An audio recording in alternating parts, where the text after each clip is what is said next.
Hello, good evening, and welcome. I'm Simon Bestwick.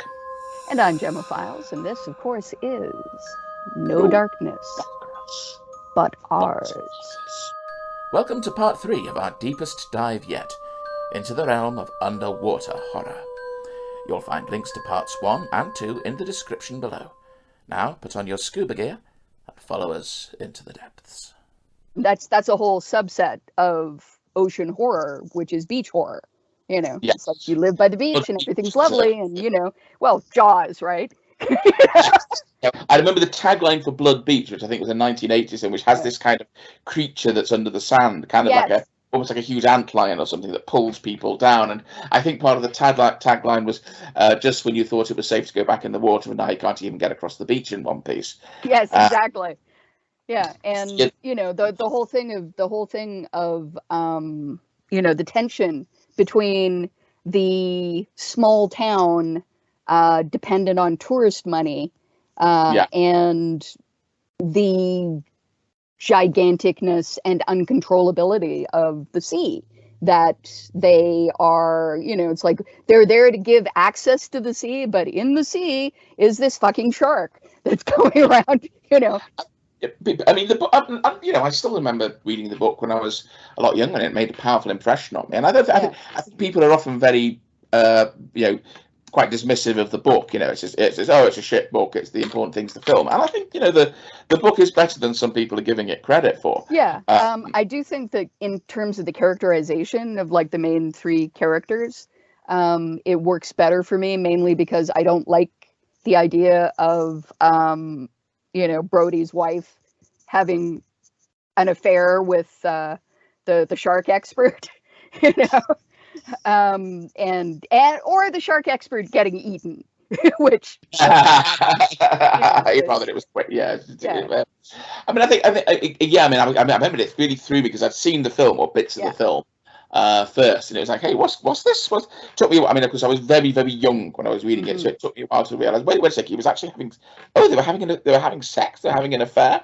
But I mean, it's kind of. I mean, I'm learning to appreciate that side of it more, because there is that whole thing of you have a marriage, and it's not like fatally flawed, but it's undergoing some strains, and there's something that happens, and it almost breaks. But ultimately, they have that strength in a relationship. They get back together. Yeah. But I was a big fan of that Dreyfus character, and there's something beautifully Spielbergian about him popping back up out of the water. And there's so much in the film that's not in the book, and there's more. I mean, like there's, like Quint's Indianapolis speech, and of course, "Smile, you son of a," which is just such a great line. But the fact is that some of what is so powerful about and Jaws is responsible for a lot of sharks getting killed, which really should not be, because sharks sharks clean the ocean. They make sure that the ocean just doesn't completely depopulate itself. But at the same time, there's something about the fact that and this model was later applied to various things, which got weirder and weirder and weirder. It's sort of like you're characterizing a piece of nature, an animal, as if it has a personality and it's evil and it wants to fuck you over just because, But the great thing about Jaws, the book, and Jaws, the movie, is that they're not saying it's evil. They're saying, it just is what it is. It is, it's a stomach with teeth, roaming around. And why here? Why now? Well, why not? Shit happens. Shit does happen. It's like it refers back to the New Jersey incident around like the early 1900s, where there was a shark that suddenly showed up, it could have been a great white, they're not entirely sure, and like people would get bitten in half, and the top half of a person would come, eddying in on the tide. It was coming up like creeks, wasn't it? It was coming up into like fresh water. Yeah, exactly. And and people just didn't know how to deal with it. And there's a lot about, because the ocean is so completely inhabited by things that we don't know about.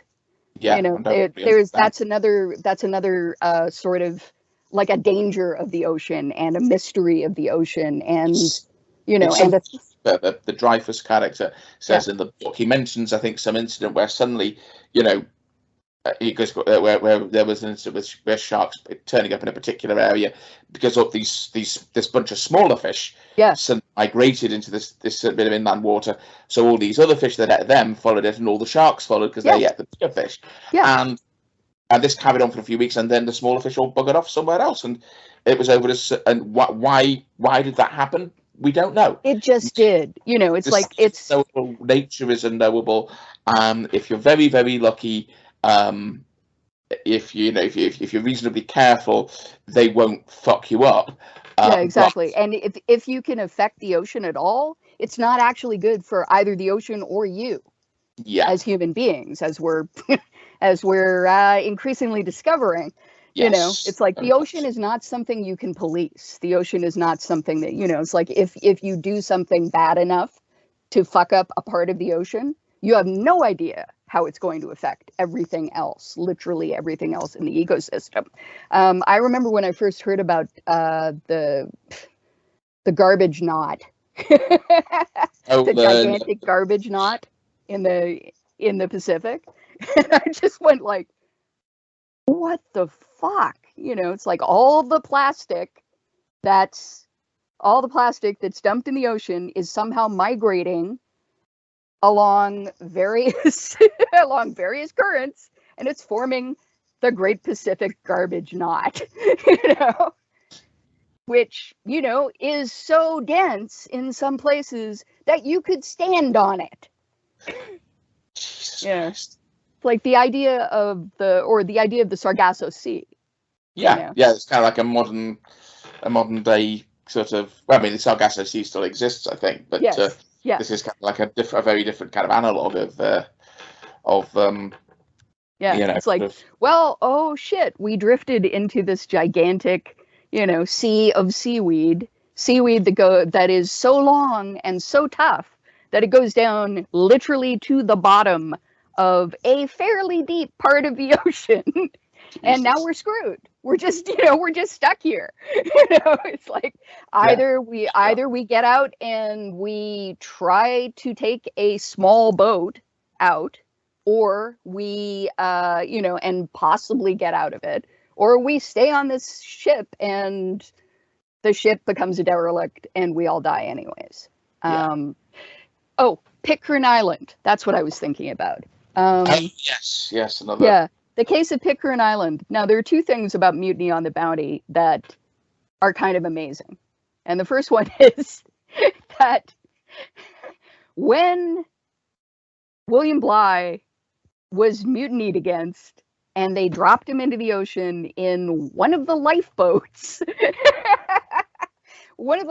and like, I don't know, 8 other dudes who didn't want to go along with Fletcher Christian, he managed to get across the ocean from just off of Tahiti to fucking, you know, God, where was it? It was Indonesia. You know, quite a distance. Yeah, quite a distance. And this is the thing about Bligh. He was a terrible fair weather captain, but a really good bad weather captain. Yeah. You know, I mean, it didn't help that he'd learned his managerial style from Captain Cook, who constantly berated people and screamed at them, you know, but he was like 6'3", and people would take it from him, as opposed to William Bligh, who was, you know, I don't know, probably like 5'5" and Aspergian and kind of plump. Yeah, it's kind of like he had like no social skill whatsoever. And, you know, and Fletcher Christian, on the other hand, was extremely handsome and charismatic and you know. But so Fletcher goes off, he's got the entire boat, the entire ship, manages to get to Pitcairn Island, and docks, and eventually somebody scuttles the ship so that the Navy wouldn't be able to know where they were, because they, if they found them, they were mutineers, they'd all get hung. Yeah. We have a power struggle for Pitcairn Island, which is actually a pretty inhabitable place. It's got everything you need. But we have a power struggle. Christian ends up getting killed. Most of the guys end up getting killed, except for one guy. And by the time the Navy finally discovers where Fletcher Christian ended up, there's just one guy left, and who seems to have impregnated every woman on the island. Nice work if you can get it, I suppose. Yeah, exactly. And the power struggle actually erupted because there were 3 Tahitian guys who went with Christian, and they had their own wives, and the British guys got pissed off about that because some of the British guys didn't have wives. So they were like, yeah, we're going to take the wives of the Tahitian guys. It didn't work out so well. No. Yeah. No. Yeah. So, anyways, a bit rusty about that kind of shit. Yeah. This is a society that began in mutiny and murder, but they managed to survive, and they managed to sort of flourish. At a certain point, by the end of the 20th century, the Pitcairn Islanders were doing okay. There were probably about, I don't know, like 85 of them. And a lot of them had the last name Christian.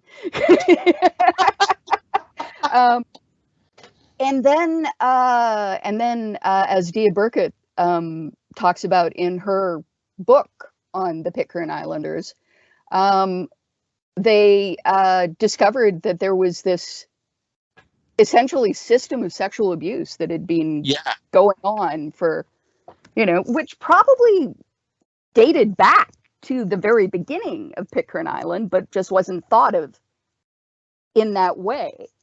Like really young girls, getting, de-virginized by essentially their relatives, and because everybody's relative. And it's kind of like you're not allowed to have sex with any of your relatives. What? Yeah, that's it's like who am I going to have sex with, and then and then have kids, and they were put in this incredibly weird situation where, when people from the British Navy heard about this, they were like, okay, well, obviously something has to be done. And most of the guys on the island ended up, like certainly the most powerful guys on the island, ended up being put in jail, but the jails were being managed by their relatives. And there was only one jail anyways. And, when we say put in jail, it's sort of like, you go to jail for, I don't know, like 8 hours, and then you go home. Because there's no point. It's like shit needs to be done, man. It's like stuff has to be done. Jesus Christ. Yeah. So, I mean, and all of this again is one of those things about the ocean and about water, and humans interacting with these giant, bodies of water, which is that the inside, where human beings interact with each other, is usually really small, and the outside is ginormous. And it doesn't matter whether you're inside of, there's a haunted submarine movie called Below, for example. There's Nick Kaufman co-wrote a pretty amazing pulpy novel, something Fathoms something, where it's like a vampire gets on a submarine, and pretty soon this whole submarine is full of vampires. Well, that will happen. Yes, exactly. 98 fathoms down or something like that. I don't know. Just fathoms below. Yeah, exactly. And it doesn't matter whether you're inside of or the Night Boat, Robert McCammon. Yes. This is the a boat full of Nazi zombies, a U-boat full of Nazi zombies. I haven't read it in years, but it's I still really recall. kind of amazing, actually. I mean, yeah, it has its problems, it has its something because it's from the 80s, and but it's actually pretty amazing island horror and ocean horror. Yeah. I need to. I think I must try. I need to track it. I'm gonna try and track a copy of that down. I haven't read it in so long. It's on Audible. I actually got it on Audible and listened to it. There was a period, wasn't there, where McCammon wasn't. There was like his first 4 novels. He didn't want them. Yeah. He was kind of blocking them being republished because he felt that they weren't good enough. Yeah, exactly. And one of those was one of my favorite books by him, which is Bethany's Sin. Yeah. Oh my God. Bethany's Sin, in which misogyny becomes a superpower. It's like, that's how you deal with, a whole village full of possessive Amazon ghosts. You find a guy who essentially is super scared of women because, a Vietnamese lady once put a tarantula on his balls. Yeah, no, I understand. I understand, but yeah, it's like, if you can get over that, it's a pretty incredible book. Another book we should probably talk about in the, I mean, especially in terms of the science fictional elements of undersea horror, is Wyndham's The Kraken Wakes. Yes. Which I think is an absolutely brilliant novel. I love the relationship between the narrator and his wife, especially at the beginning when he's like, "Darling, whose book is this to be?" "Ostensibly yours, my sweet." "Oh, you mean just like my life since I met you?" "Exactly." Yes, that's right. Very kind of. I love these very sort of acerbic kind of.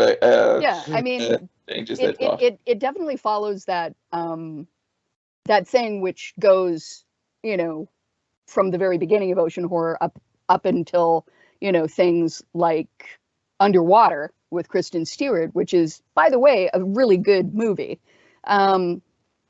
Which is that, we dug too deeply and too greedily, and too fast. The idea that, there's oil at the bottom of the sea. There's, all sorts of stuff at the bottom of the sea. Let's start digging down there. And you're like, no, that's a terrible idea. You have no fucking idea what's down there. Although The Kraken Wakes, it's kind of like this. I'm not sure if this. It's sort of human. It is human, and I suppose humankind does go poking and blundering around without due consideration. But there is initially a scientist who hopes for some sort of communication to open between the two, but he rapidly becomes to think he's been naive there, and really the only possible outcome is for one species to exterminate the other. Basically, yeah. It's like with the Meg, right? Steve Alten's series of books where it's like we find gigantic, things that we thought were. I mean, let's face it, the coelacanth or the coelacanth proves that, yeah, they're anything that you think is extinct could be down at the bottom of the ocean. It's like maybe it's a horrible bony fish that people throw back because it doesn't taste very good. And somebody's going through the market one day and goes, "What the fuck? That's a coelacanth," But with their weird flippers that move like hands, like they're signing at each other. But Steve Alten's The Meg is one of those increasing number of books where it's like we started digging at the bottom of the sea, and then we broke into, like a huge cave full of X, or a subsea that's full of X, or, whatever. It's like, and down there was, it's like we thought we had gotten to the bottom of the sea. No, there was another bottom. And another bottom after that, and another bottom after that. You know, Oh, the idea, yeah, the idea that, you know, down in the subsea, which is heated by the Earth's core, you know, things like a megalodon can survive the fact that you would think that the bottom of the ocean would be way too cold for them to survive. yeah, yeah. And then the beauty of two megalodons trying to make it to the surface, one of whom survives the trip by killing the other and essentially bathing in its warm blood. Part of the ocean. A book I got partway through and I really need to go back and finish is Into the Drowning Deep by Sean and Maguire. Oh, God, yes. Sean and Maguire's version of The Mermaid. You know, yeah. It's like, which again is another subset of oceanic horror, of underwater horror. You know, the idea that there's this thing that looks like a person, maybe, and it kind of looks beautiful, and it kind of acts like it wants to have sex with you. But no, you know, it is the equivalent of an anglerfish with with a pretty lady face, you know. It wants your body, but not like that. It definitely wants we begin with her novella that she wrote before Into the Drowning Deep, which is about the disappearance of the first documentary crew. Right. Yes, and and some of the people that were on that documentary trip were people who were supposed to play mermaids, because, you know, it's like a sci-fi kind of, or Discovery Channel kind of, you know, it's like, if there were mermaids, this is what they would look like. And those are some of the first people to get killed by the actual mermaids. You know, these poor bitches with, you know, artificial tails on, swimming through this. It's like, this never happens in Vegas. Shit. Just slight detail, because we've talked a lot about undersea horror, but I think we could take a brief detour into the smaller but also interesting kind of subgenre of freshwater horror, because of course the world of freshwater is obviously is of necessity. It's smaller. It's not necessarily as unknowable and lethal. Think about the Great Lakes, though. Yeah, or Lake Baikal, or even Loch Ness. Lake Baikal, yes. Soren Narnia did an amazing one of his podcast stories about something that lived in Lake Baikal. There is supposed to be some account of something happening to some in the Soviet era to some naval divers on an exercise, some kind of humanoid creatures. Yeah, I mean the whole idea that, you know, I wrote a story like that, which is coming out fairly soon. It's where, you know, the idea is that there are a lot of freshwater lakes, glacially created, that are known as having no bottom, essentially because you cannot get down to the bottom because you will die. You know, they are just way too fucking deep and way too cold. You know, there's no possible way that you can get down to the bottom of these lakes. And, you know, this is where things like Nessie come, you know, the Loch Ness monster come into play. You know, it's like, oh, you know, that kind of looks like a plesiosaur. So, you know, maybe that's what it is, you know, which is, you know, straying into Meg territory. But there's also this, you know, the idea of like cities like Atlantis, or like Ys, you know, cities that have been swallowed by the sea. You know, like once upon a time, there was a city here, but then the sea rushed in, you know. So this is sort of a subset of flood horror, flood dead horror. There's freshwater analogues of that as well. Mm-hmm. I mean, Bala Lake in Wales, it was the largest freshwater lake until I think Lake Vyrnwy was expanded when they built a dam. But it has its own legends of a lake monster called Teggy, The lake's name in English is Llyn Tegid, hence the name. It also has a unique species of fish called the gwiniad. Doesn't occur anywhere. Interesting.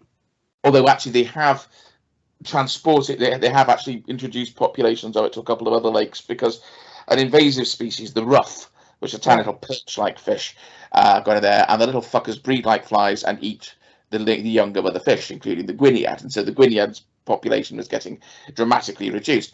But there is also a legend of a city that was once once this was a valley, and there was a city there, and they were bad people, and it was destroyed by a flood. And you get still legends off the Welsh coast, like the Llys Selig, and there's the legend of the Lowland Hundred, Cantre Gwaelod. Yeah, the whole idea of there was an evil city here, and the city was inhabited by sorcerers and witches and dragon riders, probably. It's like, in the case of the Lowland Hundred, there were different Cantre Gwaelod. I mean, 100 is like an old term for a particular, sort of administrative district. 100 was the phrase that was used in England. In Wales, it would be called a cantref.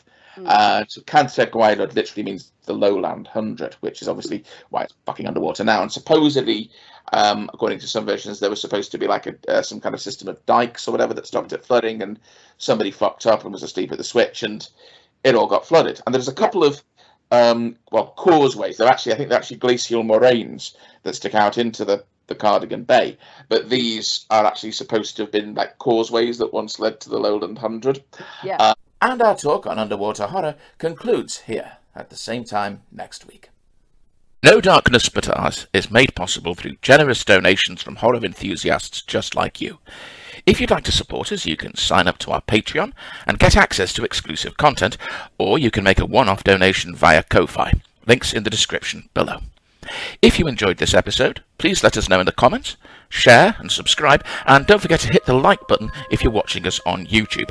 Let us know as well if there's anything you'd really like to hear us talking about in the future, and we'll be back with more at the same time next week. So, until next time, I have been Simon Bestwick. And I have been, as usual, Gemma Files, and this remains No Darkness But Ours.